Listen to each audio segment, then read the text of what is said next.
चलो आज हम लोग देखते हैं कि अगर आपको कंप्यूटर या लैपटॉप या पीसी जो भी आपको ख़रीदना है तो आपको किन किन चीज़ों का ध्यान देना होगा।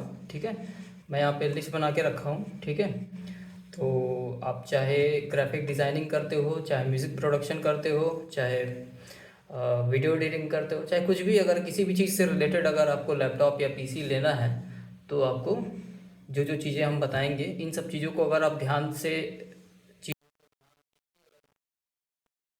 होगा आपको लैपटॉप या पीसी लेने में। ठीक है, कुछ रिकमेंड कर देंगे कि कौन कौन से ब्रांड्स आपको लेने चाहिए जिनके अच्छे लैपटॉप या पीसी आते हैं, तो वो आप देख सकते हो। ठीक है, तो सबसे पहले आता है यहाँ पे सीपीयू। सीपीयू का मतलब होता है सेंट्रल प्रोसेसिंग यूनिट, जो कि प्रोसेसर कहलाता है। ठीक है, अब ये दिखता कैसा है वो हम देख लेते हैं। एक एक करके सबको हम लोग देखेंगे भी और प्रॉपर डिटेल में हम लोग समझेंगे सारी चीज़ें। ठीक है, सीपीयू, सीपीयू छोटा सा चिप होता है ये, और आपके पीसी का मतलब लैपटॉप हो या डेस्कटॉप हो उसका सबसे महंगा पार्ट होता है। ठीक है, और आप फ़ोन भी यूज़ करते हो ना, तो फ़ोन में भी ये लगा होता है सीपीयू, जो कि सबसे महंगा पार्ट सीपीयू ही होता है। तो कुछ ऐसा अगर लैपटॉप, अगर हम पीसी का अगर हम बात करें तो कुछ ऐसा दिखता है ये। ठीक है, सीपीयू बनाने वाली जो, अगर हम पीसी की ही बात कर रहे हैं यहाँ पे, तो सीपीयू बनाने वाली जो कंपनी है वो फ़िलहाल, पहले दो दो था, अब हो गया है तीन। तो इंटेल का नाम आपने सुना होगा। ठीक है, इंटेल कंपनी, इसका सीपीयू आता है यहाँ से। देखो, इंटेल कोर सीरीज़ आते हैं इसके सारे। ठीक है, तो core i3, i5, i7, i9, इस तरीके से कई सारे इसके सीरीज़ आते हैं। तो इंटेल के प्रोसेसर्स आते हैं। उसके बाद दूसरा आता है ए एम डी। ठीक है, ए एम डी का राइजन सीरीज़ आता है। सबका वेबसाइट खोल के आप एक बार चेक कर सकते हो प्रॉपर तरीके से, मैं दिखा भी दे रहा हूँ थोड़ा बहुत। थोड़ा सा टाइम ले रहा है इसका खुलने में।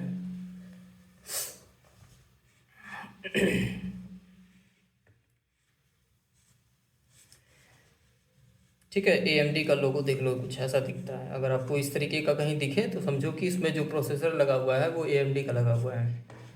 ठीक है, तो ये ए एम डी का राइजन सीरीज़ आता है, जो कि राइजन 3, राइजन 5, राइजन 7, राइजन 9, इस तरीके से अलग लगाते हैं। अब जो एक और जो कंपनी इसमें आ गया है उसका नाम है स्नैपड्रैगन। स्नैपड्रैगन, ठीक है, ये आर्म बेस्ड बेसिकली प्रोसेसर बनाती है, जो कि आपके मोबाइल के लिए ही बनाती है। ठीक है, क्वालकॉम कंपनी का नाम है, स्नैपड्रैगन इसके प्रोडक्ट का नाम है जो कि प्रोसेसर बनाती है। ठीक है, तो क्वालकॉम स्नैपड्रैगन इसका पूरा नाम हो गया। ठीक है, तो ये भी अब लैपटॉप या आपके पीसी में मतलब कंप्लीट तरीके से आने वाला है। तो ये काफ़ी महंगा अभी लैपटॉप है, अभी पूरी तरीके से सब जगह आया नहीं है, लेकिन ये इन फ्यूचर में आपके पीसी या लैपटॉप में देखने को मिल जाएगा। ठीक है, तो अगर आपका लैपटॉप इसमें ये भी आ जाता है तो आप ले सकते हो इसका भी। अगर हम सबसे अच्छे की बात करें तो इंटेल सबसे महंगा होता है और अच्छा भी होता है। उसके बाद आता है ए एम डी, सस्ते में अच्छा मिल जाता है आपको। अगर बजट में आपको चाहिए तो ए एम डी का आप ले सकते हो, मतलब कोई भी लैपटॉप या पीसी। ठीक है, जिसमें ए एम डी का प्रोसेसर लगा हो। उसके बाद सबसे महंगा जो आता है वो आपका स्नैपड्रैगन आता है। ठीक है, क्योंकि अभी नया है, ये नई टेक्नोलॉजी है पीसी के इसमें, इस वजह से ये थोड़ा सा महंगा मिलता है। अब इसके बारे में और डिटेल देख लेते हैं इसमें क्या है। ये सीपीयू जो होता है वो आपके पीसी का ब्रेन होता है, मतलब कि ये पूरा जो प्रोसेसिंग वाला जो काम होता है सारा वो यही करता है, एक अकेला चिप सीपीयू। ठीक है, और यह वीडियो एडिटिंग, एनिमेशन, या अगर आप डीएडब्ल्यू यूज़ कर रहे हो तो उसमें मल्टी कोर परफॉर्मेंस होते हैं, मतलब इसमें चाहिए ही चाहिए, मतलब अच्छा खासा आपका सीपीयू का यूज़ होता है इन सब चीज़ों में। चाहे कोई भी आप क्रिएटिव काम कर रहे हो, इसके बिना कोई काम नहीं हो सकता आपका। ठीक है, उसके बाद यहाँ पे वीडियो एडिटिंग के लिए लिखा हुआ है, मतलब कि कितने कोर आपको चाहिए। जैसे इसमें ना कोर होते हैं, जैसे अगर हम इस पर दिखाएं पीसी में अपने, मेरे में फ़िलहाल लैपटॉप है मेरा ये, तो इसमें ए एम डी का प्रोसेसर लगा हुआ है राइजन 7। ठीक है, राइजन 7 लगा। देखो यहाँ पे जब इस तरीके से टास्क मैनेजर पे जाओगे, टास्क मैनेजर खोलने के लिए राइट क्लिक करेंगे इस पर, टास्क मैनेजर पे, मतलब टास्क वाले पेज पे क्लिक करेंगे राइट क्लिक, तो टास्क मैनेजर खुल जाएगा। और इसमें आप इसको एक्सपेंड कर लेना, तो यहाँ पे आपको परफॉर्मेंस का एक टैब मिलेगा, दूसरा टैब। इस पर क्लिक करोगे तो यहाँ पे जो भी आपका कंपनी का जो CPU होगा वो आपका नाम लिख जाएगा, कौन सा मॉडल है, वो सब सारी चीज़ें, ठीक है। अब यहाँ पे आएंगे तो यहाँ पे लिखा है कोर। कोर का मतलब कि कितने कोर हैं उसमें, ठीक है। जितना ज़्यादा कोर होगा उतना ज़्यादा पावरफुल प्रोसेसर होगा, जितना कम होगा उतना कम पावरफुल प्रोसेसर होगा। तो मेरे में 8 दिया हुआ है। इसका मतलब कि यहाँ पे देखो वीडियो एडिटिंग के लिए क्या दिया हुआ है, 8 से 16 तक होना चाहिए। मतलब कि हम इस लैपटॉप पे वीडियो एडिटिंग भी आराम से कर सकते हैं, ठीक है। तो आपके लिए सही है। तो वीडियो एडिटिंग हो जाता है तो इसका मतलब कि हमारा म्यूज़िक प्रोडक्शन और ग्राफिक डिज़ाइनिंग भी हो जाएगा आराम से। उसी तरीके से AMD Ryzen 9 और i9 एक्सीलेंट बता रहा है, मतलब कि यहाँ पे रिकमेंडेड है। मतलब कि इतना आप मैक्सिमम अगर आप लेते हो, ये PC लेते हो तो आप 10-15 साल 20 साल आराम से ये चल जाएगा। लेकिन आपका इससे कम भी है, Ryzen 3 भी है, Ryzen 5 है, तो आप काम चल जाएगा इसमें, ठीक है। उसके बाद यहाँ पे आता है DAW के लिए अगर आप लेते हो तो यहाँ पे सिंगल कोर से ही काम चल जाएगा। यहाँ पे मल्टी कोर की ज़रूरत पड़ती है, यहाँ पे सिंगल कोर से काम चल जाएगा, ठीक है, प्रोसेसिंग के लिए। और i9 i3 i7 i9 और Ryzen 9, मतलब वही 7 9 का ही वो है। तो आपके लिए रिकमेंडेड है कि इतना लोगे तभी वो अच्छे से वर्क करेगा। अगर आपको पावरफुल चाहिए PC तब, कम है तो आपका कम में भी हो जाएगा, ठीक है, मतलब चल जाएगा। लेकिन हैवी प्रोजेक्ट बनाते हो, कोई प्रोफेशनली बहुत सारे प्रोजेक्ट बनाते हो लगातार, तो उसके लिए चाहिए ही इतना ताकि लोड ले सकें। ग्राफिक डिज़ाइनिंग के लिए उतना पावर की ज़रूरत नहीं होती है, मॉडरेट लिखा हुआ है, मतलब कि ठीक ठाक आपका कोर i3 i5 होगा तो भी काम चल जाएगा। अगर आप ग्राफिक डिज़ाइनिंग फोटोशॉप ये सब सारी चीज़ें यूज़ करोगे तब, ठीक है। मतलब कि इसमें हायर क्लॉक स्पीड लिखा हुआ है, मतलब कि हम प्रोसेसर की क्लॉक स्पीड को भी हम लोग कम और ज़्यादा कर सकते हैं, ठीक है। गीगाहर्ट्ज़ में बेसिकली लिखा होता है ये। जैसे यहाँ पे देखो लिखा हुआ है ना, बेस स्पीड यहाँ पे इतना लिखा हुआ है 3.2 गीगाहर्ट्ज़ मेरे में लिखा है। अब इस समय जितने भी हम लेंगे 5 गीगाहर्ट्ज़ तक आ चुके हैं, 6 गीगाहर्ट्ज़ आने वाला है, ठीक है। तो इस तरीके से हो सकता है आ गया हो, मुझे पता नहीं है उतना, ठीक है। तो ये हो गया आपका CPU, समझ में आ गया होगा। CPU मतलब कि सबसे महंगा पार्ट और प्रोसेसिंग के लिए सबसे इम्पॉर्टेंट पार्ट होता है ये। और कोई भी टास्क करोगे आप, इसके लिए आपको CPU की ज़रूरत तो पड़ती ही है। और 3 कंपनी बनाती हैं इसको, इंटेल, AMD और क्वालकॉम स्नैपड्रैगन, ठीक है। उसके बाद आता है हमारा GPU। अब ये जो है ये नॉर्मल जो भी प्रोसेसिंग होता है सारी चीज़ों को करने के लिए होता है। GPU जो होता है इसका पूरा नाम होता है ग्राफिकल प्रोसेसिंग यूनिट। मतलब कि जो विजुअल चीज़ें आपको स्क्रीन पे दिखती हैं, विजुअल जो ग्राफिक्स से रिलेटेड सारी चीज़ें होती हैं, उसको प्रोसेस करने के लिए ये ग्राफिक कार्ड होता है। बेसिकली ये भी एक तरह का CPU ही होता है, ठीक है। CPU मतलब कि प्रोसेसर ही होता है एक तरह से, तो ग्राफिक कार्ड हो गया ये। तो इसमें आपका विजुअल इफ़ेक्ट्स हो गए या ग्राफिक्स से रिलेटेड जितने भी चीज़ें ऐप्स आप चलाते हो वो सब सारा कुछ इसी यही सारा हैंडल करता है। अगर ये नहीं है आपके में तो सारा लोड आपके CPU पे चला जाएगा, क्योंकि CPU के अंदर भी इनबिल्ट आपका वो ग्राफिक दिया होता है। जैसे हम यहाँ पे इसको दिखाएं तो इनबिल्ट इसके अंदर भी लगा हुआ है और मेरे पास GPU भी लगा हुआ है अलग से।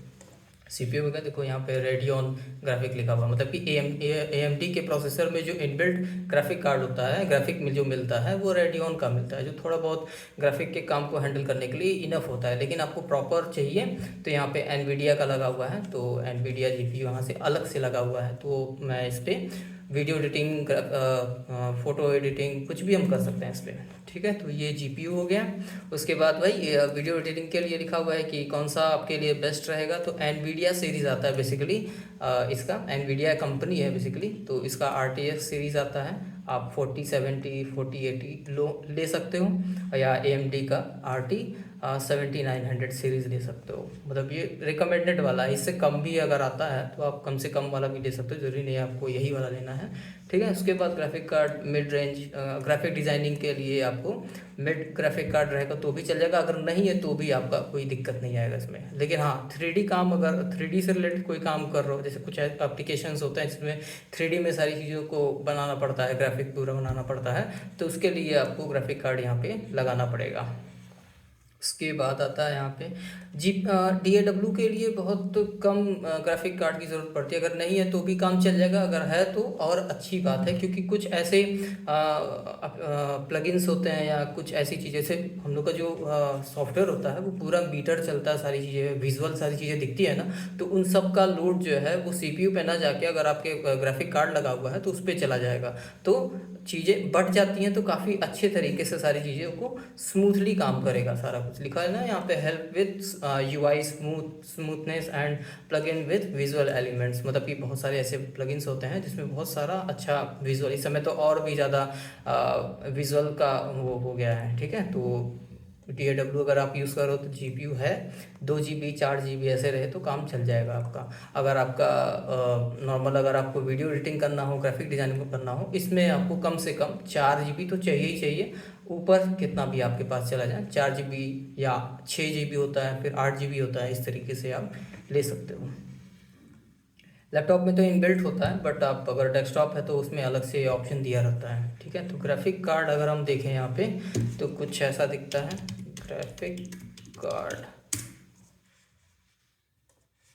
ठीक है, इस तरीके का देखो, उसमें फ़ैन लगे हुए हैं कई सारे, क्योंकि ये भी एक तरह से प्रोसेसर ही है, जैसे प्रोसेसर के ऊपर भी फ़ैन लगते हैं ना, उसी तरीके से इसमें भी फ़ैन लगे होते हैं ताकि वो हीट को ऑब्जर्व कर लें, सारी चीज़ें ठंडा ठंडा रहे सारा कुछ। ठीक है, तो ये हो गया आपका ग्राफिक कार्ड, जो कि आप अलग से, ये तो डेस्कटॉप का सारा कुछ दिखा रहा है। लैपटॉप के अंदर उसमें एक चिप की तरह उसमें लगा होता है पहले से ही। ठीक है, तो ये हो गया। उसके बाद आता है आपका रैम। रैम जो है वो रैंडम एक्सेस मेमोरी कहलाता है, मतलब कि जो आप रियल टाइम में डेस्कटॉप पे देख रहे हो, जैसे ये सब सारी चीज़ें खुली हैं, ये एक विंडो खुला हुआ है, ये एक विंडो खुला हुआ है, ठीक है, ये एक विंडो खुला हुआ है, तो कई सारे विंडो देखो एक साथ खुले हुए हैं ना, तो इन सब का जो लोड है ना, ये सब सारे जो स्क्रीन पे आपको रियल टाइम पे दिख रहा है, उन सब का लोड आपके रैम पे जाता है। ठीक है, लेकिन इसके अंदर जो चीज़ें हम करेंगे, मतलब जो भी प्रोसेसिंग वाला काम होगा वो हमारा प्रोसेसर के ऊपर जाएगा। तो रियल टाइम में जो जितने भी टैब आप खोलते हो, जितने भी चीज़ें आप मान लो इस पर इसको भी खोल दिए, कई सारी चीज़ें खोल लिए एक साथ, तो उन सब का लोड जो है वो हमारे रैम पे जाता है। ठीक है, तो रैम जितना अच्छा होगा उतना मल्टी टास्किंग आप अच्छे तरीके से कर सकते हो, मतलब एक साथ कई सारे ऐप्स को यूज़ कर सकते हो एक साथ। ठीक है, मतलब एक साथ ही वो करोगे, तो उसके लिए हमारा जो होता है वो रैम रिस्पॉन्सिबल होता है, मेमोरी होता है, मतलब कि कुछ चीज़ें याद रखने के लिए। अब जैसे ही हम इसको कट कर देंगे, जैसे मान लो मैं इसको कट कर दिया, अब ये रैम से डिलीट हो गया, रैम वहाँ उतना जगह वो रैम का खाली हो गया। अब हम कोई और चीज़ रखेंगे तो वो रैम खाली है, उस जगह पे वो चीज़ ओपन हो जाएगा। जैसे मान लो स्टोर खोल लिए, अब ये रैम के अंदर आ गया। ठीक है, अब इसको कट कर दिए, क्लोज कर दिए, इसका मतलब कि ये रैम से हट गया। ठीक है, तो रियल टाइम में जो स्क्रीन पे आपको दिख रहा है या रियल टाइम में जितने भी ऐप्स आप ओपन करके रखे हो, उन सब का लोड आपके रैम के ऊपर जाता है। ठीक है, तो रैम भी बहुत ज़्यादा इंपॉर्टेंट है आपका मल्टीटास्किंग करने के लिए। अगर रैम कम है तो आपको कोशिश करना है कि एक ही एप्लीकेशन आप यूज़ करो, या कोई हैवी एप्लीकेशन ना यूज़ करो। अगर बहुत 2 GB 4 GB रैम है तो आपका काम हो जाएगा। ठीक है, लेकिन यहाँ पे अगर हम क्रिएटिव एप्लीकेशंस की बात कर रहे हैं, जैसे video editing, graphic designing, animation, music production, इन सब चीज़ों से रिलेटेड बात कर रहे हैं, तो यहाँ पे आपको अच्छा खासा रैम की ज़रूरत पड़ती ही पड़ती है। जैसे वीडियो एडिटिंग, एनिमेशन कर रहा हो तो मिनिमम आपको 32 से 64 GB तक आपको चाहिए। ठीक है, उसके बाद ग्राफिक डिज़ाइनिंग कर रहा हो तो 16 से 32 GB तक चाहिए, और DAW म्यूज़िक प्रोडक्शन कर रहा हो तो उसके लिए भी आपको 16 से चाहिए। तो मेरे में भी यहाँ पे 16 GB रैम लगा हुआ है। जैसे यहाँ पे गए, मेमोरी लिखा हुआ है ना, आपको रैम नाम से यहाँ पे नहीं लिखे मिलेगा, यहाँ पे मेमोरी लिखा रहेगा। यहाँ पे देखो 16 GB यहाँ पे लिखा हुआ है ना, 16 GB। ठीक है, तो मतलब हम यहाँ पे इस लैपटॉप या PC पे हम कई सारे काम कर सकते हैं। मतलब ऐसा लैपटॉप लीजिए जिस पे मल्टीपल काम कर सकें। जैसे इन फ्यूचर में हो सकता है आप बहुत सारी स्किल्स, आप म्यूज़िक प्रोडक्शन कर रहे हो तो हो सकता है वीडियो एडिटिंग भी करना पड़े, ग्राफिक डिज़ाइनिंग भी करना पड़े, बहुत सारी चीज़ें करनी पड़ जाती हैं ना चाह के भी।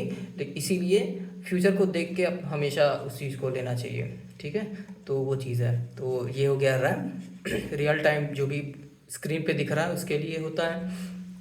उसके बाद आता है आपका स्टोरेज। स्टोरेज तो नॉर्मल होता है कि आपको कितना डेटा आप स्टोर कर रहे हो। स्टोरेज देखो दो तरीके के होते हैं, एक होता है लोकल स्टोरेज होता है और एक होता है क्लाउड स्टोरेज होता है। ठीक है, एक बार रैम दिखा देते हैं, रैम दिखाना भूल गए।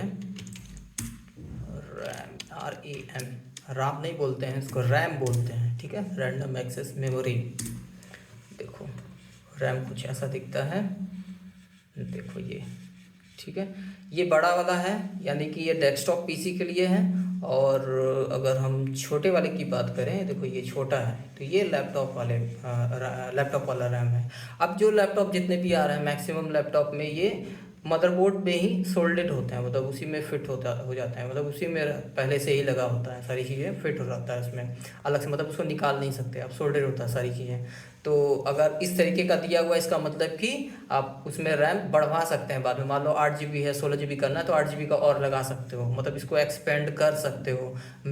CPU को एक्सपेंड नहीं कर सकते आप। ठीक है, ग्राफिक कार्ड आप अलग से लगा सकते हो, निकाल भी सकते हो उसको और बढ़वा भी सकते हो। डेस्कटॉप की बात कर रहे हैं, उसमें लैपटॉप में ऐसा नहीं होता है। ठीक है, तो ये रैम होता है आपका, इस तरीके का कुछ दिखता है, हरे कलर में होता है, ब्लू कलर में होता है, सबका अपना अपना वो होता है, मतलब कि हरा वाला किस तरीके का होता है, ग्रीन वाला कैसा होता है, तो वो टेक्नोलॉजी के ऊपर होता है। कई सारे जनरेशन DDR से, बेसिकली इसके जनरेशन को हम लोग DDR से देखते हैं, DDR3, DDR4, DDR5, DDR6, इस तरीके से होते हैं। ठीक है, तो ये हमारा रैम का दिखा दिए। उसके बाद स्टोरेज, भाई स्टोरेज हम लोग देख ही लिए, तो स्टोरेज हम लोग देखते हैं कि कैसा होता है ये। देखो स्टोरेज दो तरीके के दो तरीके के होते हैं, लोकल होता है और एक क्लाउड होता है। तो क्लाउड तो हो गया, चलो ठीक है, हम गूगल ड्राइव ले लिए या वन ड्राइव ले लिया माइक्रोसॉफ्ट का, या बहुत सारे अलग अलग कंपनीज होते हैं, लेकिन दो ही कंपनी आपको कंसिडर करना चाहिए, माइक्रोसॉफ्ट का वन ड्राइव या तो गूगल का ये कौन सा होता है, गूगल ड्राइव। ठीक है, तो ये होते हैं। अब लोकल के अंदर भी दो होते हैं, दो तीन होते हैं।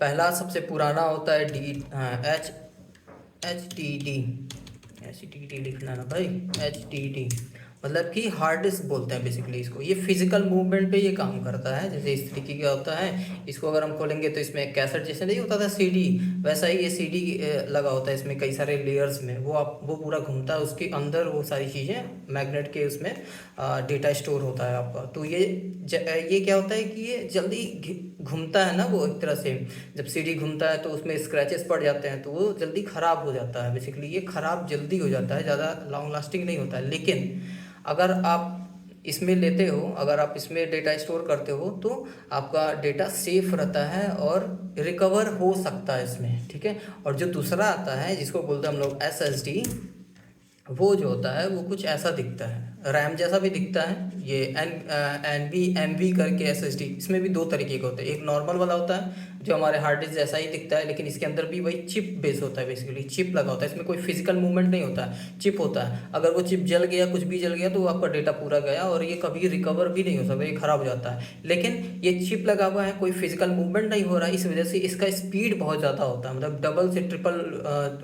गुना ज़्यादा आपका HDD से, हार्ड डिस्क से ज़्यादा स्पीड जो है ये SSD का होता है। ठीक है, अब इससे ज़्यादा स्पीड हमारा NVMe का होता है, मतलब SSD ये भी है बट SSD के ही कैटेगरी में ये भी आता है।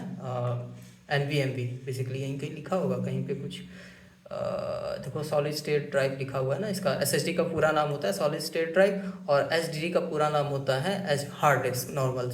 ठीक है, तो ये होता है, इसमें मेंशन नहीं है NVMe ही है बेसिकली है। ठीक है, अगर हम यहाँ पे सर्च करें NVMe SSD लिखा हुआ है ना यहाँ पे, देखो इस तरीके का आ गया।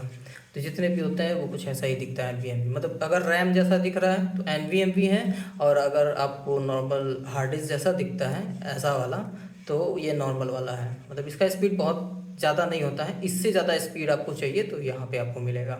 ठीक है, तो SSD में जो होता है वो ज़्यादा स्पीड वाला होता है, और आपका डेटा स्टोर अगर आप करते हो, अगर उसमें कुछ खराबी हो जाती है तो आपका डेटा रिकवर नहीं होगा। लेकिन अगर हार्ड डिस्क में आप डेटा स्टोर कर रहे हो तो वो जल्दी ख़राब, इतना भी जल्दी ख़राब नहीं होता है, मतलब चलता है, अगर सही से यूज़ करोगे, गिरा नहीं, आराम से यूज़ कर रहे हो, तो आप वो भी 20-30 साल 50 साल अपना आराम से चल जाएगा, अगर आप सिर्फ रखे हो ज़्यादा उसको झटका नहीं दे रहे हो या ज़्यादा फिजिकल डैमेज नहीं हो रहा है तो वो चल जाएगा, कोई दिक्कत नहीं है, लेकिन उसमें डेटा रिकवर हो जाता है। इसी वजह से यहाँ पे एसएसडी फास्ट होता है ना, तो जो ऑपरेटिंग सिस्टम हम यूज़ करते हैं इसके अंदर, या जो भी आप नए पीसीज आ रहे हैं उसमें आपका एसएसडी लगा होता है, ठीक है। इसमें क्या होता है कि एसएसडी फास्ट है तो आपका जल्दी पीसी ओपन करोगे तो जल्दी ओपन हो जाएगा। कोई सॉफ्टवेयर ओपन करोगे, मान लो एबल्टन ओपन करो या कोई एप्लीकेशन ओपन करो तो तुरंत जल्दी से ओपन हो जाएगा। कोई काम कर रहे हो तो बहुत स्मूथ काम करेगा, क्योंकि इसमें फिजिकल मूवमेंट नहीं हो रहा है कहीं पे भी, सारी चीज़ें चिप बेस्ड हो रहा है, सारा चीज़ें चल रही हैं, ठीक है। तो ये ज़्यादा फास्ट होता है, इस वजह से आपको पीसी जो लेना है वो एसएसडी वाला लेना है। लेकिन जो डेटा स्टोर आप करोगे उसके लिए अलग से आप एक्सटर्नल हार्ड डिस्क ले लो, जिसमें आप रख सकते हो अपना डेटा। एक्सटर्नल हार्ड डिस्क, ये भी वही लैपटॉप वाला ही वो होता है, लैपटॉप वाला ही हार्ड डिस्क होता है, बस उसको केस में कन्वर्ट कर दिया जाता है, मतलब केस में लगा दिया जाता है बस, ठीक है। तो ये आपका 1 TB 4000 के आसपास मिलता है। तो ये डेटा स्टोर अगर आपको करना है तो हार्ड डिस्क में करो। अगर आप लैपटॉप में बैठ के कोई काम कर रहे हो, रियल टाइम कोई प्रोसेसिंग कर रहे हो, कोई एप्लीकेशन चला रहे हो, कोई म्यूजिक बना रहे हो, वीडियो एडिटिंग कर रहे हो, कुछ भी कर रहे हो, तो उस चीज़ के लिए आपके पास एसएसडी होना चाहिए, तब ज़्यादा फास्ट आपका काम, पीसी आपका ओवरऑल फास्ट काम करेगा, ठीक है, अगर हार्ड डिस्क के मुकाबले में। तो ये हो गया हमारा हार्ड डिस्क। तो यहाँ पे लिखा होगा देखो NVMe लिखा हुआ है यहाँ पे, ठीक है, लार्ज एसएसडी और एचडीडी यहाँ पे लिखा हुआ है, ठीक है ना। बैकअप के लिए एक्सटर्नल हार्ड डिस्क लिखा हुआ है। तो वही सेम चीज़ जो हमने बताया है वही सारी चीज़ें यहाँ पे हैं। तो आपको यही कंसिडर करना चाहिए कि आपको रियल टाइम काम करना है एसएसडी लगाओ, अगर आपको सिर्फ डेटा स्टोर करना है तो आप एचडीडी ले लो, ठीक है, ये सही रहता है। और बाकी क्लाउड स्टोरेज भी होता है, क्लाउड स्टोरेज भी सेफ़ होता है, मैं तो यूज़ करता हूँ गूगल ड्राइव को, तो उसमें आप ले सकते हो। पर मंथ का आपको पैसा देना होता है या साल भर का एक पैसा दे के आप अपना उसको 2 TB 3 TB 4 TB 32 TB जितना टीबी आपको चाहिए स्टोरेज आप ले सकते हो। और क्लाउड का फ़ायदा ये होता है, जैसे इन सब हार्ड डिस्क का क्या है कि आपके पीसी में लगा हुआ पीसी आप ले जाओ, या तो अगर एक्सटर्नल हार्ड डिस्क है तो एक्सटर्नल हार्ड डिस्क को आपको कहीं पे ले जाना पड़ेगा, कहीं लगा है तब वो काम करेगा, लेकिन वो ज़्यादा सेफ होता है। लेकिन ऑनलाइन वाले में क्या है कि आप बस उस पर रख दो सारी चीज़ें, आप कहीं से भी किसी भी पीसी से कभी भी उसको एक्सेस कर सकते हो रियल टाइम, कुछ भी कोई दिक्कत नहीं आने वाली है। यह है कि जिस अकाउंट से आप ऑनलाइन क्लाउड स्टोरेज ले रहे हो वो अकाउंट सेफ होना चाहिए, उसमें 2 स्टेप वेरिफिकेशन लगा लो, एडवांस प्रोटेक्शन वाले गूगल का आता है उसको लगा लो, कई सारे लेयर सिक्योरिटी के आते हैं, वो सारी चीज़ें इनेबल करके रखो, ताकि वो जो डेटा उसमें रखा हुआ ऑनलाइन रखा हुआ है ना, तो ऑनलाइन तो कहीं पे भी लीक हो सकता है, हैक हो सकता है, कुछ भी हो सकता है। तो वो सारी चीज़ों को सेव करने के लिए आपको कई सारे सिक्योरिटी लेयर्स आपको लगा के रखने पड़ेंगे, ताकि आपका डेटा सिक्योर रहे। जैसे मैंने लगा रखा है, कई सारे लेयर्स लगे हुए हैं, कई सारी चीज़ों वो सारी चीज़ें सेफ रहती हैं, ठीक है। उसके बाद आता है सारे सब चीज़ों में, मतलब जितने भी चीज़ें यहाँ पे आप देखोगे वो सब एट द एंड आपके मदरबोर्ड से कनेक्टेड होता है। अगर मदरबोर्ड नहीं रहेगा तो ऊपर के या नीचे के जितना भी चीज़ हम बता रहे हैं वो किसी काम के नहीं है, मतलब वो बिखरे रहेंगे, मतलब एक दूसरे से कनेक्ट ही नहीं हो पाएंगे वो। एट द एंड वो सारी चीज़ें मदरबोर्ड से कनेक्ट होता है, ठीक है। मदरबोर्ड सबसे इंपॉर्टेंट होता है, जो जितने भी इक्विपमेंट जितने भी कंपोनेंट्स हम बता रहे हैं वो सब कुछ एट द एंड आपके मदरबोर्ड से कनेक्टेड होता है। कुछ ऐसा दिखता है ये मदरबोर्ड, ठीक है, इस तरीके का मदरबोर्ड दिखता है। ये डेस्कटॉप वाला ही दिखा रहा है, ठीक है। लैपटॉप का देखेंगे तो लैपटॉप का भी दिखाएगा। तो अलग अलग इसमें आते हैं, तो नीले कलर का भी आता है, हरे कलर का भी आता है, येलो कलर का भी आता है। तो सबका अलग अलग वो होता है, मतलब पहचान के लिए होता है कि मतलब किस क्वालिटी का है वो। गेमिंग का अलग आता है, थोड़ा सा हैवी इस तरीके का डिज़ाइन वाला पूरा रहता है, इसमें सारी चीज़ें, बहुत सारी चीज़ें एक्स्ट्रा दी होती हैं, ठीक है। तो ये मदरबोर्ड कहलाता है, और मदरबोर्ड में ही सारी चीज़ें यहाँ पे लगी होती हैं। देखो देखो यहाँ पे प्रोसेसर लगता है, ये रैम के लिए स्लॉट दिया हुआ है, ये ग्राफिक कार्ड के लिए स्लॉट दिया हुआ है। उसके बाद ये पीछे का है, जैसे यूएसबी और सारी चीज़ें, कीबोर्ड माउस कनेक्ट करना हो तो उसके लिए दिया हुआ है। इधर से अगर आप जाओगे, कहाँ गया ये, हार्ड डिस्क के लिए ये रहा, मेरे ख्याल से यहीं कहीं दिया होगा, यही है मेरे ख्याल से, इसमें दिखा नहीं रहा है ठीक से। कोई और देखते हैं।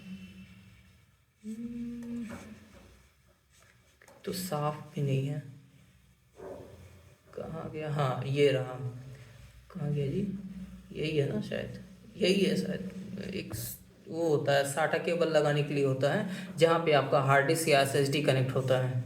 ठीक है, ठीक से इसमें दिख नहीं रहा है वैसे। तो ये सब कुल मिला के जितने भी कंपोनेंट्स होते हैं वो एट द एंड आपके इसी से कनेक्टेड होते हैं। अगर ये नहीं रहेगा तो आपका कोई फ़ायदा नहीं। जैसे को यहाँ पे दिया हुआ है, ये आपका हार्ड डिस्क और जो वो होता है एसएसडी होता है वो इससे कनेक्टेड होता है। ये रैम वाले के दिया है, ये प्रोसेसर लगाने के लिए दिया हुआ है, ये आपका साउंड कार्ड भी होता है एक, और या ग्राफिक कार्ड लगाने के लिए होता है। और ये एक्सटर्नल जो कीबोर्ड माउस हम लोग कनेक्ट करते हैं वो सब सारी चीज़ें आपको तो बाहर दिखती ही हैं, तो वो सब सारी चीज़ों के लिए दिया हुआ है। तो ये मदरबोर्ड होता है बेसिकली। ठीक है, मदरबोर्ड ये आपका जिसको हम लोग मदरबोर्ड ही कहते हैं वैसे, और क्या कहेंगे। ठीक है, इसमें देखो PCI slot, basically PCI slot मतलब कि ये जो दिया हुआ है ना, जैसे ये देखो वाइट कलर का लिखा है बना, इसको हम लोग पीसीआई स्लॉट बोलते हैं। मतलब इसमें हम एक्सटर्नल और भी चीज़ें ऐड कर सकते हैं। जितना पीसीआई स्लॉट दिया रहेगा उतनी चीज़ें और एक्स्ट्रा हम इसको अपग्रेड कर सकते हैं। जैसे देखो इसमें 2 दिया है, तो इसमें देखो 3 दिया हुआ है। ठीक है, बेसिकली ये डिज़ाइन है, फिर भी यहाँ पे बना हुआ है कि 3 आप ऐड कर सकते हो। ठीक है, जैसे देखो यहाँ पे 3 दिया हुआ है, इसको हम लोग पीसीआई स्लॉट बोलते हैं, इसको हम लोग ब्रिज बोलते हैं। ठीक है, तो कई सारी चीज़ें होती हैं इसके अंदर, कंप्यूटर का वो पूरा सारा चीज़ें रहती हैं। तो ये हो गया आपका मदरबोर्ड, मतलब कि जितने भी कंपोनेंट्स होते हैं वो मदरबोर्ड से कनेक्ट होता है, तभी आपका पीसी काम करेगा। उसके बाद आता है कूलिंग सिस्टम। कूलिंग सिस्टम 2 तरीके का होता है, या तो आप फ़ैन वाला लगा लो या तो आप लिक्विड कूलिंग लगा लो। ठीक है, जैसे फ़ैन वाला देखो यहाँ लिखा हुआ है गुड एयर कूलिंग या लिक्विड कूलिंग। अब दोनों में क्या डिफरेंस होता है। Air cooling system for PC, तो ये वाला होता है। ठीक है, इस तरीके का कुछ होता है आपका एयर कूलिंग। अगर हम लिक्विड वाला देखें, लिक्विड वाला कुछ ऐसा दिखता है देखो, ये मतलब बेसिकली एक वो जेल टाइप का कुछ उसमें मूव करता रहता है, ठंडा होता है बेसिकली ये। तो ये एयर कूलिंग के लिए होता है, ये पूरा आपके प्रोसेसर को उसके ग्राफिक कार्ड को, मतलब पूरे ओवरऑल सिस्टम को गर्म रखता है। अगर आप ऐसी जगह पे हो या ऐसी जगह पे पीसी रखे हो जहाँ पे बहुत ज़्यादा हीट होता है, तो आपको लिक्विड पीसी के ऊपर जाना चाहिए और कोशिश करना है कि आपका पीसी ठंडा रहे। पीसी अगर गर्म होता है तो आपका पीसी स्लो चलेगा, अगर पीसी ठंडा रहेगा तो आपका लो क्वालिटी पीसी भी बहुत ज़्यादा अच्छा परफॉर्मेंस निकाल के देगा आपको। ठीक है, तो ये आपका कूलिंग सिस्टम हो गया। उसको पावर सिस्टम होता है, पीसीयू बोलते हैं इसको। पावर सिस्टम कुछ ऐसा होता है, पावर सिस्टम ये डेस्कटॉप में तो खैर इस तरीके का होता है। पावर सिस्टम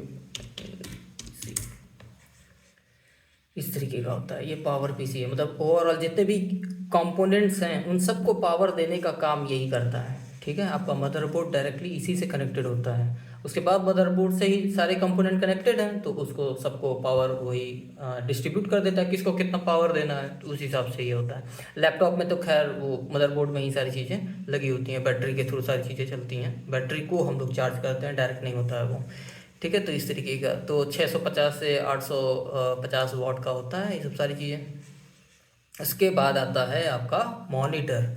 मॉनिटर आप सस्ता लो चाहे कैसा भी लो, काम चल जाएगा, बट दिक्कत ये है कि अगर आप छोटा लोगे बहुत ज़्यादा तो सॉफ्टवेयर इतने, मतलब सॉफ्टवेयर में बहुत सारी चीज़ें होती हैं, वो छोटी छोटी चीज़ें होती हैं, बहुत बारीक बारीक चीज़ें होती हैं, तो वो आपको सही से दिखेगा ही नहीं उसमें। ठीक है, तो ये चीज़ आपको दिक्कत आएगा। तो मॉनिटर जो होता है कई अलग अलग तरीके के आते हैं, जैसे एलईडी आता है, एलईडी डिस्प्ले मॉनिटर।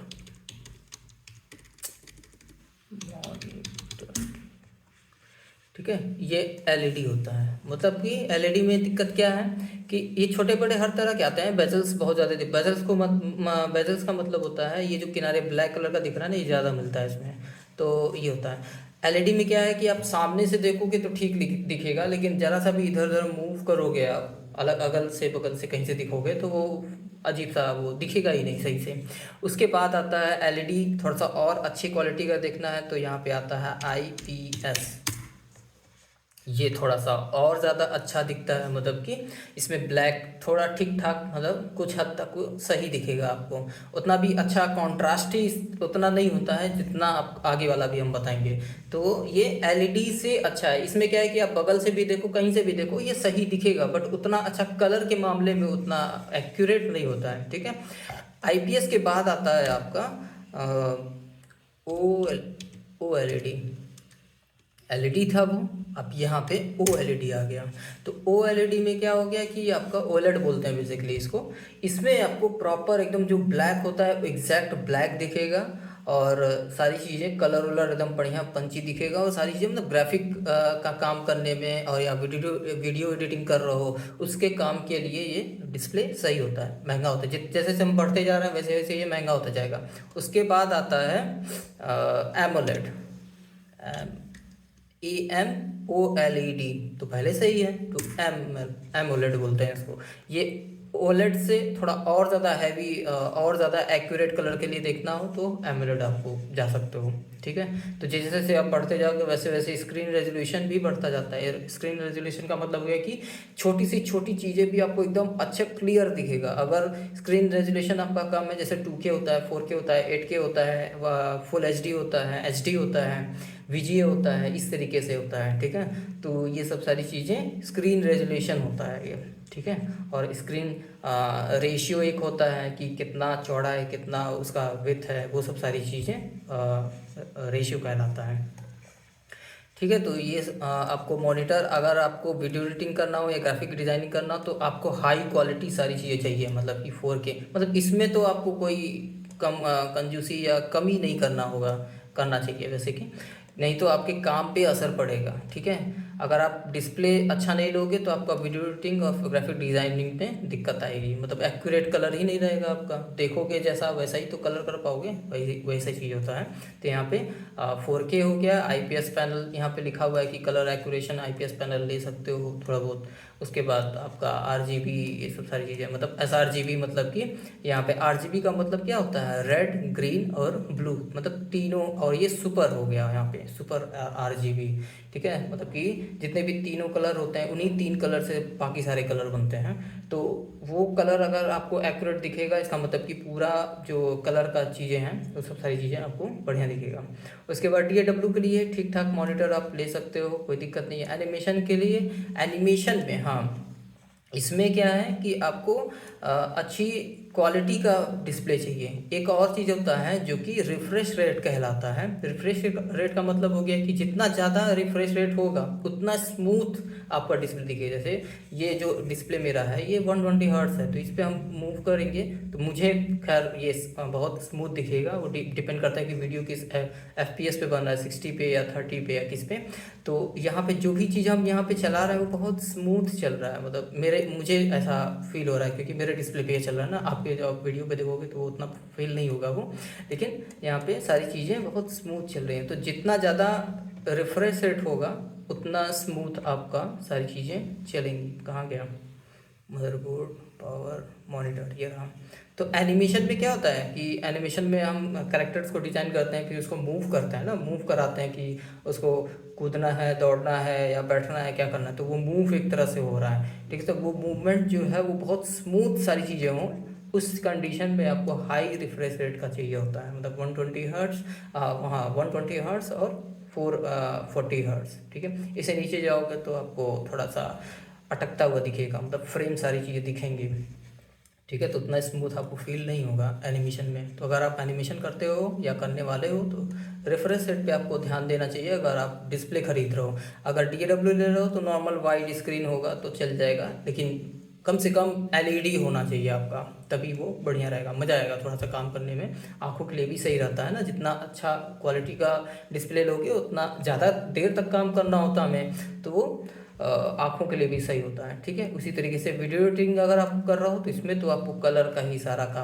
गेम है, पूरा कलर एक्यूरेट होना चाहिए, मतलब कि एमोलेड या LED होना, OLED होना चाहिए। उसके बाद आता है ऑडियो इंटरफेस, ठीक है। ऑडियो इंटरफेस का तो काम मेन जो होता है वो आपको DAW में है। इसमें आपको अच्छे से अच्छा ऑडियो इंटरफेस लेना होगा, जिससे हमारे जितने भी स्टूडियो मॉनिटर हो गया या मिडी कंट्रोलर हो गया या आपका हेडफोन हो गया, ये सब सारी चीज़ें जो है वो हमारे ऑडियो इंटरफेस से कनेक्टेड होते हैं। ठीक है। तो ऑडियो इंटरफेस लेने से ये भी होता है कि आप माइक्रोफोन भी कनेक्ट होता है इसी से। तो माइक्रोफोन से अगर आप कुछ रिकॉर्ड कर रहे हो तो रियल टाइम सारी चीज़ें विदाउट लेटेंसी सारी चीज़ें रिकॉर्ड हो, उसके लिए हमको ऑडियो इंटरफेस लेना होता है। अब बहुत लोग ऑडियो इंटरफेस को साउंड कार्ड भी बोल देते हैं, लेकिन साउंड कार्ड नहीं बोलते हैं उसको। साउंड कार्ड अलग चीज़ होता है। साउंड कार्ड कुछ ऐसा दिखता है जो कि डेस्कटॉप पीसी के अंदर लगता है, इसको बोलते हैं हम लोग साउंड कार्ड। इसको हम लोग ऑडियो इंटरफेस से कंपेयर नहीं कर सकते हैं। ठीक है। ये क्या है कि आपको मान लो आपका लैपटॉप है, कोई डेस्कटॉप पीसी है, उसमें आपको होम थिएटर कनेक्ट करना है या बहुत हाई क्वालिटी साउंड सुनना है, उसमें आप अलग से लगा सकते हो। तो ये साउंड के लिए बेसिकली, साउंड क्वालिटी को और ज़्यादा इन्हांस करने के लिए बेसिकली इसको लगाया जाता है। तो इसको हम लोग साउंड कार्ड बोलते हैं। और ऑडियो इंटरफेस कुछ ऐसा दिखता है, प्रॉपर वो लगेगा कि हाँ भाई माइक्रोफोन का जगह दिया हुआ है, ये सब सारी ऑडियो इंटरफेस इसको बोलते हैं। ठीक है। इसको साउंड कार्ड नहीं बोलते हैं, तो ये गलती मत करना। बहुत सारे लोग भी बोलते हैं, जो वीडियो बनाते हैं वो भी सारे लोग यही बोलते हैं, और साउंड कार्ड। तो ऑडियो इंटरफेस और साउंड कार्ड में डिफरेंस होता है। तो सबसे ज़्यादा जो इम्पोर्टेंट ऑडियो इंटरफेस का है वो हमारे DAW में है। उसके बाद ग्राफिक डिजाइनिंग और एनिमेशन कर रहा हो तो इसमें भी ज़रूरत पड़ता है। जैसे कलर कैलिब्रेशन के लिए अलग से टूल्स आते हैं, जैसे कुछ ऐसा दिखता है ये, तो उसमें भी आपको ऑडियो इंटरफेस की ज़रूरत पड़ जाती है। कलर कैलिब्रेशन टूल, ठीक है। कहाँ गया, ऐसे ही कुछ होता है, ऐसे ही बहुत सारे होते हैं अलग अलग टाइप के। ठीक है। एक्यूरेट कलर आपका वो पूरा बताता है कि क्या है क्या नहीं है, वो सब सारी चीज़ें। उसी तरीके से एक और होता है इसमें ड्राइंग टेबल्स। हाँ, एक जो ऑक्टाइल वाला होता है, ये वाला कह रहे थे, इससे पूरा वो जो होता है वो दिखता है। जॉब टाइल टूल लिख देते हैं, शायद आ जाए। ये तो डीजे वाला जॉब टाइल दिखा दिया। इसमें कलर वाला चाहिए हमें, कलर कलर जॉब टाइल इसमें दिखा नहीं रहा है। फॉर वीडियो, वीडियो की स्पेलिंग, वीडियो एडिटिंग। ठीक है। हाँ, ये रहा। तो ये जो होता है इस तरीके का जो आता है, ये सब सारी चीज़ें वीडियो एडिटिंग के लिए इसमें काम आता है। बहुत सारी चीज़ें मतलब ऐसे एज अ शॉर्टकट की भी हम इसको काम कर सकते हैं। ये क्लिक भी होता है, राउंड भी होता है, बहुत सारे काम कर सकते हैं। बस वो दिख रहा है बस कि हाँ ये घूमता ही होगा, लेकिन वो घूमने के अलावा भी बहुत सारे काम ये करता है इस तरीके से। ठीक है। तो वीडियो एडिटिंग वाले अलग से कीबोर्ड आते हैं, उसके अंदर इनबिल्ट भी किसी किसी में मिलता है, और इस तरीके से कुछ दिखता है ये। ठीक है। तो दा विंची का बेसिकली ये है। उसी तरीके से अलग अलग सॉफ्टवेयर के अलग अलग आता है कि सपोर्ट करता है कि नहीं सपोर्ट करता है। तो उस तरीके से अगर आप वीडियो एडिटिंग करते हो तो इस तरीके से का जॉब टाइल आता है, जिसमें आप कलर को और कई सारे शॉर्टकट कीज़ को आप इसी पे मैप कर दो और अपना यूज़ करो, इजी टू यूज़ हो सकता है। ठीक है। तो ये हो गया आपका। उसके बाद आता है लास्ट आपका ये है कि बैलेंसिंग योर प्रायोरिटाइज। मतलब कि अगर आप देखो कि आपको वीडियो एडिटिंग या एनिमेशन करना है या म्यूज़िक प्रोडक्शन करना है या ग्राफिक डिज़ाइनिंग करना है या फोटोशॉप मतलब फोटोशॉप करना है या एलिस्ट्रेटर पे कुछ डिज़ाइन करना है, कुछ भी करना हो वीडियो ग्राफिक्स से रिलेटेड, तो किसके लिए क्या क्या आपको प्रायोरिटीज़ देना चाहिए, मतलब किसको आपको महत्व ज़्यादा देना चाहिए। जैसे वीडियो एडिटिंग और एनिमेशन कर रहे हो तो इसमें CPU, GPU, रैम सबसे ऊपर। ठीक है। ये टॉप नॉच होना चाहिए सारी चीज़ें। अगर DAW ले रहे हो तो CPU, रैम और फास्ट SSD, बोले थे ना फास्ट SSD होना चाहिए। मतलब कि क्योंकि म्यूज़िक प्रोडक्शन में जो भी सैम्पल होता है और जो प्लगइन्स होते हैं, जिसके लाइब्रेरीज होते हैं, वो सब रियल टाइम में सारी चीज़ें काम करना पड़ता है। अगर आप हार्ड डिस्क में रखोगे तो बहुत धीमा आराम से, जब उसको लोड लिए तो बहुत आराम से वो लोड लेगा, मतलब बहुत टाइम लग जाएगा। SSD रहेगा तुरंत वो खुल जाएगा फट से। ठीक है। तो उसके लिए यहाँ पे SSD, रैम और CPU इंपॉर्टेंट है। अगर आप ग्राफिक डिजाइनिंग कर रहे हो तो उसके लिए मॉनिटर अच्छी क्वालिटी का होना चाहिए, GPU अच्छी क्वालिटी का होना चाहिए और रैम अच्छी क्वालिटी का होना चाहिए। ठीक है। तो यहाँ पे देखो GPU का कोई नाम नहीं है, मतलब कि DAW में उतना GPU का काम नहीं है, लेकिन फिर भी आप अगर लगा लोगे तो इस समय के आज के जितने भी प्लगइन्स और DAW आ रहे हैं या अपग्रेड हो रहे हैं ना, वो बहुत मॉडर्न लुक में आ रहा है। तो वो मॉडर्न लुक लुक बढ़ रहा है ना, इसका विजुअल बढ़ रहा है, तो उसके लिए तो आपको ग्राफिक कार्ड चाहिए ही चाहिए, कम से कम 2 GB ही रहे, लेकिन चाहिए आपको। मेरे में 4 GB लगा है यहाँ पे ग्राफिक कार्ड, ये रहा 4 GB का, ठीक है। एनवीडिया का लगा हुआ है RTX 3050 GP लगा हुआ है, और इनबिल्ट जो इसके अंदर का जो GPU है वो भी हमारा है। तो डिपेंड करता है कि हमको कौन सा कैसे काम करना है। उसके बाद यहाँ पे SSD लगा हुआ है, मेरे में NVMe वाला SSD लगा हुआ है, तो अच्छे तरीके से काम करता है स्पीड में। और HDD लगाए हुए हैं, एक्सटर्नल HDD लगाए हुए हैं, यहाँ पे हार्ड डिस्क लगाए हुए हैं, तो वो दिखा रहा है यहाँ पे, ठीक है। तो इस तरीके से आप कुछ चेक करना हो तो आप टास्क मैनेजर पे जाके यहाँ पे परफॉर्मेंस पे जाके सारी चीज़ों को चेक कर सकते हो कि किस में क्या चीज़ें लगी हुई हैं, कैसे क्या काम करता है, ठीक है। तो ये हो गया, तो आप इसको नोट कर सकते हो। जैसे जैसे मैंने स्क्रॉल किया हूँ उस हिसाब से वीडियो को पॉज करके आप रोक के इसको नोट कर सकते हो या ध्यान दे सकते हो। तो ये हो गया आपका ये। अब हम कुछ ब्रांड्स के खासियत और ब्रांड्स की कुछ जो खराबी है उसके अंदर को हम बताते हैं। सबसे अच्छा मेरे हिसाब से जो लैपटॉप जो मैं अभी तक एक्सपीरियंस किया हूँ जिन जिन ब्रांड को, उस हिसाब से मैं मेरे हिसाब से, हो सकता है आपके लिए वो अच्छा हो या बुरा हो मुझे नहीं पता, लेकिन मेरे हिसाब से सबसे पहले मेरा जो विंडोज़ की हम बात कर रहे हैं, मैक की बात नहीं कर रहे हैं, ठीक है। मैक तो अपने जगह पे वो सारी चीज़ें ठीक ही हैं, क्योंकि वो सेम कंपनी ही बनाती है, हार्डवेयर सॉफ्टवेयर सारी चीज़ें सेम ही कंपनी बना रही है, तो वो जाहिर सी बात है वो अच्छे तरीके से काम करेगा। लेकिन यहाँ पे जो है लिनोवो है, फिर मदरबोर्ड किसी और कंपनी का है, रैम किसी और कंपनी का, SSD किसी और कंपनी का, विंडोज़ है किसी और कंपनी का, माइक्रोसॉफ्ट का, तो उतने अच्छे तरीके से मिलजुल के काम नहीं कर पाते। लेकिन फिर भी कई सारे मामले में मैक से अच्छा काम करता है। अगर आप अच्छे हाई एंड PC लेते हो तो वो बहुत अच्छे तरीके से सारी चीज़ें काम करती हैं। तो लिनोवो सबसे अच्छा ब्रांड है मेरे हिसाब से। आप चाहे लैपटॉप लो चाहे डेस्कटॉप, तो आप कोई ब्रांड का आता नहीं है, लैपटॉप ही लोगे तो अच्छा रहेगा। डेस्कटॉप लोगे तो आप जो जो हम बताए हैं स्पेसिफिकेशन, उस हिसाब से आप अच्छे अच्छे ब्रांड का यहाँ पे ले सकते हो। ठीक है, तो लेनोवो हो गया, लेनोवो ले सकते हो आप, इसमें जल्दी ख़राबी नहीं आती है। मेरे पुराना लैपटॉप बहुत सारे यूज़ किए हैं इसमें। उसके बाद आता है जो इस समय हम यूज़ कर रहे हैं वो आसूस का है, ठीक है। आसूस ब्रांड का मेरा लैपटॉप है बेसिकली है, और ये लगभग 4-5 साल हो गया इसको चलाए, तो अभी तक मक्खन की तरह कोई दिक्कत नहीं है, चल रहा है, ठीक है। और OLED स्क्रीन है, तो इस पर हम वीडियो एडिटिंग या ग्राफिक डिज़ाइनिंग बहुत सारी चीज़ें हम करते हैं, तो वो सब सारा काम हमारा हो जाता है। तो और उसके बाद आता है MSI। ये अच्छे कंपनी को अभी हम बता रहे हैं कि कौन कौन से हम रिकमेंड करते हैं कि ये कंपनी आपको लेना चाहिए।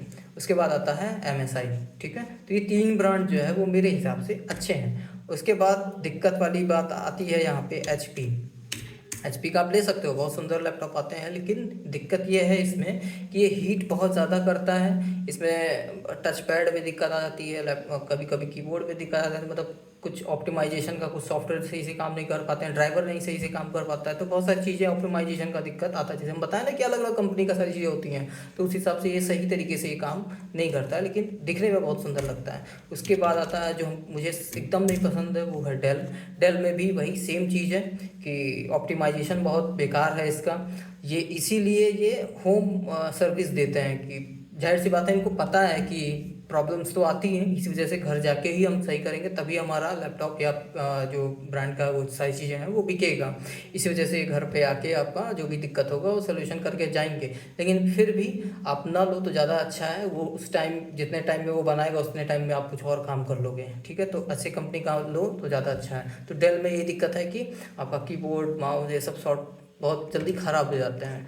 उसके बाद आता है एसर भी अच्छा है, चल जाता है बहुत अच्छे तरीके से, लेकिन इसका टच पैड, अगर लैपटॉप ले रहे हो तो टच पैड इसका सही से मतलब उतना बढ़िया तरीके से काम नहीं करता, मतलब अनकंफर्टेबल टाइप आपको फील देगा, ठीक है। तो ब्रांड सारे अच्छे हैं, बट वही है कि कुछ चीज़ें इसमें सही से काम नहीं करते हैं, तो मुझे ये पसंद नहीं है। मुझे सिर्फ लेनोवो, आसूस और MSI ये 3 ब्रांड के बहुत सारे अलग अलग मॉडल लैपटॉप आते हैं। आप गेमिंग करते हो तो गेमिंग के लिए अलग सीरीज़ आते हैं, क्रिएटिव काम कर रहे हो तो उसके लिए अलग सीरीज़ आते हैं, तो और नॉर्मल PC ले रहे हो तो उसके लिए अलग आता है। जैसे आसूस का मेरा जो लैपटॉप है वो Asus Vivo book pro 14 OLED Ryzen 7 58, ये वाला लैपटॉप है मेरा, जो कि सोल्ड आउट है फिलहाल। ठीक है, 14 इंच का लैपटॉप है ये, बहुत बढ़िया कॉम्पैक्ट लैपटॉप। हमेशा लैपटॉप लो ना तो कॉम्पैक्ट ही लो, अच्छी स्क्रीन का लो, कॉम्पैक्ट लो। ठीक है, ज़्यादा भारी भी नहीं होगा, कहीं ले जाने में भी इजी रहता है और बढ़िया तरीके से काम करता है। तो यहाँ पे सारी चीज़ें आपका मेंशन है, लिखा गेमिंग लैपटॉप है लेकिन गेमिंग पीसी नहीं है। ठीक है, तो ये है, इसमें देखो सब लिखा हुआ है कि 16 GB SSD इतना है, Windows 11 के साथ था, 4 GB ग्राफिक है, NVIDIA का RTS 3050, ये सब सारी चीज़ें हैं। ठीक है, ये 89 का दिखा रहा है, मुझे डिस्काउंट में 91 का पड़ा था। ठीक है, तो आप अगर आप अभी फ़िलहाल स्टार्ट कर रहे हो, पहली बार है आपका कि आपको नया लैपटॉप लेना है और बजट की दिक्कत है, तो मैं रिकमेंड करूँगा, अगर आप सीख रहे हो अभी फ़िलहाल अभी सीखना स्टार्ट करने वाले हो, तो मैं रिकमेंड क्या करूँगा कि आप रिफर्बिश लैपटॉप लो। 20 तक, मैक्सिमम 20,000 तक मिल जाता है, बहुत अच्छा। लिनोवो का भी मिल जाएगा, MSI का भी मिल जाएगा। ठीक है, तो इन्हीं दो ब्रांड का लो, ज़्यादा सही रहेगा। 20,000 के अंदर आपका रिफर्बिश लैपटॉप नए कंडीशन में अच्छी तरीके से, उसमें भी वारंटी कुछ महीने का रहता है। आप अच्छी जगह से लो जहाँ से मतलब सर्विस अच्छा मिले, वहाँ से रिफर्बिश लैपटॉप ही हम रिकमेंड करेंगे। कि अगर आप पहली बार कुछ सीख रहे हो, सीखना चाहते हो और पहली लैपटॉप आपको नया लेना है, तो आप तुरंत नया लैपटॉप मत लो, रिफर्बिश में इन्वेस्ट करो, उसको 4-5 साल चलाओ, आराम से वो चल जाएगा। सीख लो अच्छे से, जब पैसा होता है तो फिर अपना आराम से जो भी लैपटॉप आपको लेना हो आप ले सकते हो फिर। लेकिन अगर आपके पास बजट थोड़ा सा और अधिक है, 50-60 का बजट है, तो आपका Ryzen 5 या i5 ये सब सारी चीज़ें आ जाएंगे, 30-40-50-60-70 तक मिल जाएगा आपको। लेकिन अगर आपको एकदम हाई एंड चाहिए तो आप लगभग 90 प्लस जा सकते हो। ठीक है, तो आप अपने बजट के हिसाब से लैपटॉप ले सकते हो। तो यही है आपका आज का वीडियो। अब इसमें कोई किसी टॉपिक में अगर कोई डाउट होगा या कुछ दिक्कत होगा तो आप कमेंट कर देना, मैं उस पर अलग से वीडियो बना के आपको प्रॉपर अच्छी तरीके से समझा दूंगा। ठीक है, तो एक ब्रीफ हम दे दे रहे हैं कि किसका क्या काम है। CPU सबसे इम्पॉर्टेंट पार्ट है, ये सबसे महंगा पार्ट होता है और ये प्रोसेसिंग के लिए रिस्पॉन्सिबल होता है। ठीक है, और ये तीनों काम के लिए मतलब वीडियो एडिटिंग, एनिमेशन, DAW या ग्राफिक डिज़ाइनिंग, सब में ये काम, अगर आपका CPU ही कमज़ोर है, ये तीनों काम में आपको दिक्कत आने वाली है। ठीक है, उसके बाद आता है आपका GPU, जो कि ग्राफिक्स से रिलेटेड जितने भी चीज़ें, विजुअल चीज़ें होती हैं, उसके लिए रिस्पॉन्सिबल होता है। उसके बाद रैम, मतलब कि रियल टाइम में जो ऐप्स आप खोल के अपना काम कर रहे हो, वो सारा चीज़ आपका रैम के अंदर काम होता है। यहाँ से क्लोज कर देंगे तो वो रैम से डिलीट हो जाएगा। ठीक है, मतलब टेम्पररी एक तरह से स्टोरेज होता है ये। और जो परमानेंट स्टोरेज होता है वो आपका नॉर्मल जो स्टोरेज होता है, हार्ड डिस्क या SSD में भी दो तरीके के आते हैं, एक नॉर्मल SSD आता है और एक NVMe करके आता है। ठीक है, और यहाँ पे लोकल स्टोरेज होते हैं और एक क्लाउड स्टोरेज होते हैं। तो क्लाउड का भी हम बता दिए हैं कि 2 स्टेप वेरिफिकेशन और बहुत सारी चीज़ें लगाओ अगर आप प्लेयर हो तो। ठीक है, उसको मंथली पेमेंट या ईयरली पेमेंट आपको करना पड़ता है, तभी आप उसका सर्विस यूज़ कर सकते हो। उसके बाद मदरबोर्ड, जितने भी कंपोनेंट्स होते हैं वो सारा एट द एंड आपके मदरबोर्ड में ही कनेक्टेड होते हैं और सबसे इम्पोर्टेंट कंपोनेंट है ये। ठीक है, और बस यही है मदरबोर्ड, तो ऐसा कुछ खास नहीं है ये, खास क्या मतलब खास ही है तभी तो। ठीक है, उसके बाद आता है आपका कूलिंग सिस्टम। कूलिंग सिस्टम भी हम दो तरीके का बताए हैं, एक नॉर्मल फ़ैन वाले आते हैं और एक लिक्विड वाले आते हैं। ठीक है, तो कूलिंग सिस्टम भी अच्छा होना चाहिए। अगर आपका कूलिंग अच्छा नहीं है, मतलब हीट पीसी कर रहा, चाहे वो लैपटॉप हो चाहे डेस्कटॉप हो, आपका कितना भी अच्छा हाई एंड होगा वो स्लो ही काम करेगा। लेकिन आपका कूलिंग है बहुत बढ़िया, ठंडा पीसी है, बहुत बढ़िया तरीके से सारी चीज़ें काम कर रही हैं, तो बढ़िया काम करेगा। पावर सप्लाई, जो कि जितने भी कंपोनेंट्स होते हैं उन सबको पावर देने का काम हमारा पावर सप्लाई करता है। उसके बाद आपका आता है मॉनिटर। मॉनिटर में आपको वीडियो एडिटिंग या ग्राफिक्स से रिलेटेड अगर काम कर रहे हो तो आपको अच्छी क्वालिटी का मॉनिटर लेना चाहिए, जिसमें कलर एक्यूरेट आए, कॉन्ट्रास्ट अलग एक्यूरेट आए, सारी चीज़ें एक्यूरेट होनी चाहिए। ठीक है, और रेजोल्यूशन का बहुत फ़र्क होता है, तो आपको कम से कम मिनिमम आपको फुल HD तो लेना ही चाहिए। फुल HD से ऊपर अगर आप जाते हो तो 2K या 4K ले सकते हो। ठीक है, उसके बाद आता है आपका यहाँ पे एनिमेशन। अगर आप करते हो तो उसमें आपको हाई रिफ्रेश रेट की ज़रूरत पड़ती है। रिफ्रेश रेट मतलब कि जो मूव कर रहे हैं ये सब सारी चीज़ें, जो हम मोबाइल का भी अब इस समय 120 हर्ट्ज़ होगा, शायद आपके फ़ोन का भी होगा, एक बार चेक कर लेना। स्क्रॉल करते हो तो बहुत स्मूथ स्क्रॉल होता है। अब उसको अगर हम चेंज करके 60 हर्ट्ज़ कर देंगे तो बहुत अटक अटक के चलेगा, वो बहुत लगेगा कि बहुत लैग कर रहा है। ठीक है, तो स्मूथनेस के लिए हमारा रिफ्रेश रेट होता है। ऑडियो इंटरफेस, जितने भी ऑडियो से रिलेटेड जितने भी इक्विपमेंट्स होते हैं मीडिया वाले, वो सारा कुछ हमारा इसी से कनेक्टेड होता है। और ये ऑडियो इंटरफेस हमारे पीसी या लैपटॉप से कनेक्टेड होता है। उसके बाद यहाँ पे बैलेंसिंग वाला दिखा दिए हैं कि किस किस चीज़ को आपको ज़्यादा ध्यान देना होगा। अगर आप कोई वीडियो एडिटिंग कर रहे हो तो इन सब चीज़ों का, DAW के लिए इन सब चीज़ों का, और ग्राफिक डिज़ाइन कर रहे हो तो इन सब चीज़ों का। तो यही है। बाकी मैं रेंज बता दिया हूँ कि रिफर्बिश्ड आपको लेना है तो आपको 20,000 से ऊपर नहीं जाना है, 20 तक लेना है। स्टार्टिंग कर रहे हो तो नया लेने की ज़रूरत नहीं है। अगर आप ऑलरेडी प्रोफेशनली हो, प्रोफेशनल काम कर रहे हो, सारी चीज़ें, पैसे का कोई दिक्कत नहीं है, तो आप 50-60 हज़ार या 90 से ऊपर जा सकते हो। ठीक है, मीडियम में जो होता है वो 50-60 हज़ार तक का आपको लैपटॉप मिल जाएगा। और अगर आप बहुत बढ़िया लोगे तो वो तो बढ़ाते जाओगे, लेकिन फिर भी 90 तक तो आपको बढ़िया लैपटॉप पीसी मिल जाएगा। डेस्कटॉप और लैपटॉप दोनों की बात कर रहे हैं। और अगर आपका मिनिमम है लेकिन नया ही लेना है, नॉर्मल पीसी लेना है, तो आपको 25-30 हज़ार 35 हज़ार तक आपको मिल जाएगा। लेकिन अगर आपको रिफर्बिश लेना है तो 20 के अंदर मिल जाएगा। ठीक है, तो बस और कुछ तो बचा नहीं है। ठीक है, तो बस आज के लिए इतना ही। अगर कुछ इसमें कुछ पूछना होगा तो आप कमेंट कर देना। बाकी मेरा नया म्यूज़िक आया है, अगर आप नहीं सुने हो तो आप जाके सुन सकते हो कि एग्जैक्टली आप मुझसे सीख रहे हो तो एग्जैक्टली कैसा म्यूज़िक आप बना, किस क्वालिटी का आप म्यूज़िक बना पाओगे। ठीक है, तो यहाँ पे आपको रविशंकर विश्वकर्मा नाम से एक चैनल मिलेगा, सर्च कर लेना। गूगल पे भी आप सर्च करोगे मेरा नाम पूरा तो आपको सारी चीज़ें मिल जाएंगी। आप AI से भी पूछ सकते हो, कहीं से भी कुछ भी लिखोगे आपको यहाँ पे सारी डिटेल आपको यहाँ पे मिल जाएगा। ठीक है, वेबसाइट है, वेबसाइट पे जाके आप सारी चीज़, कोर्सेज़ के बारे में आप देख सकते हो। ऑनलाइन कोर्सेज़ भी हम कराते हैं, मंथली पेमेंट आप दे के कम से कम में आप सारी चीज़ें कर सकते हो यहाँ पे देखो। ठीक है, सारी चीज़ें यहाँ पे बना हुआ है। डिस्कोग्राफी मतलब कि कितने म्यूज़िक बन चुके हैं, अभी नया वाला यहाँ पे ऐड करना है। तो 100+ प्रोजेक्ट्स मैंने कंपोज किए हैं, ओरिजिनल रहता है सारा मेरा।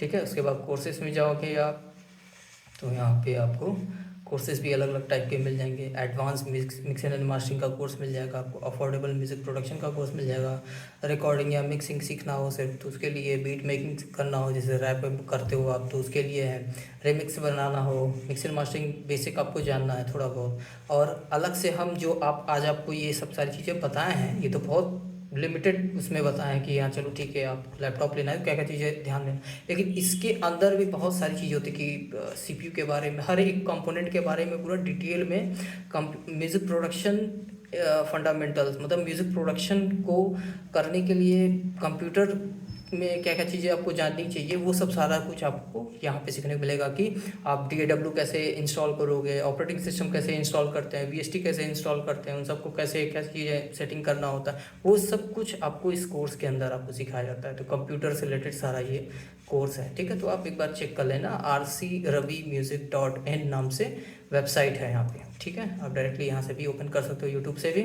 और यहाँ पे आपको एक नया ट्रैक मिल जाएगा अनब्रोकन पाथ करके, इंस्पिरेशनल म्यूज़िक है, आपको अच्छा लगेगा।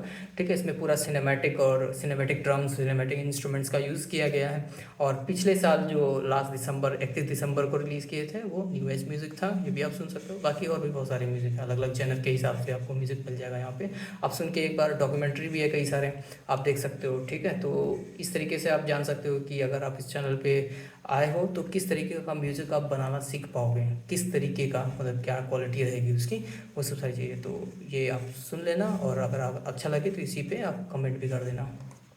ठीक है, बाकी अगर कोई दिक्कत आता है या आपको कोर्स अलग से मुझसे करना सीखना है तो आप कॉन्टैक्ट मी में जाना, या आप नॉर्मल गूगल पे भी लिखोगे तो मिल जाएगा। तो यहाँ पे मेरा नंबर लिखा हुआ है, आप नंबर पे कांटेक्ट कर लेना, मैं आपको सारी डिटेल बता दूँगा कोर्स से रिलेटेड कैसे क्या होता है।